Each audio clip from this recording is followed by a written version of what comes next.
असली मर्द ऐसे ही एक दूसरे से मिलते हैं। एक मामूली सा मुक्का भी न्यूक्लियर हथियार जितनी तबाही मचा सकता है। 10 साल बाद मेलियोड्स और बैन फिर से मिले। खुशी के मारे उन्होंने एक दूसरे के खिलाफ अपनी ताकत आजमाने का फैसला किया। लेकिन अचानक जैसे ही उन्होंने अपनी पूरी ताकत दिखाई, पूरी जेल एक पल में ढह गई। बाहर इंतजार कर रहे होली नाइट्स यह नजारा देखकर दंग रह गए।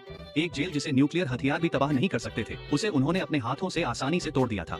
होली नाइट्स को 7 डेडली सिंस की ताकत का अच्छी तरह एहसास हो गया।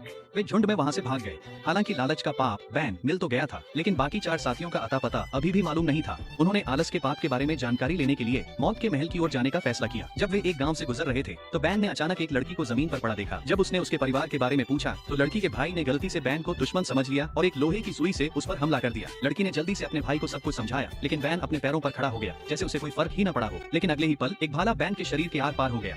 हमला यहीं खत्म नहीं हुआ। भाला तेजी से घूमने लगा और तुरंत ही बैन के शरीर में एक बड़ा छेद कर दिया।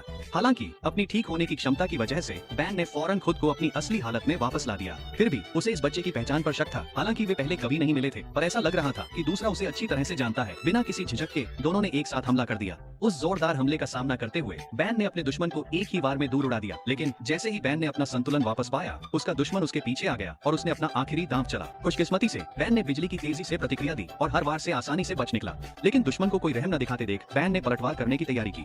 तभी मेलियोडस अचानक वहां आ गया और उनकी लड़ाई रोक दी। थोड़ी ही देर में डायना भी आ गई। हवा में लटके उस बच्चे को देखते ही वे तुरंत उसे आलस के पाप के रूप में पहचान गए।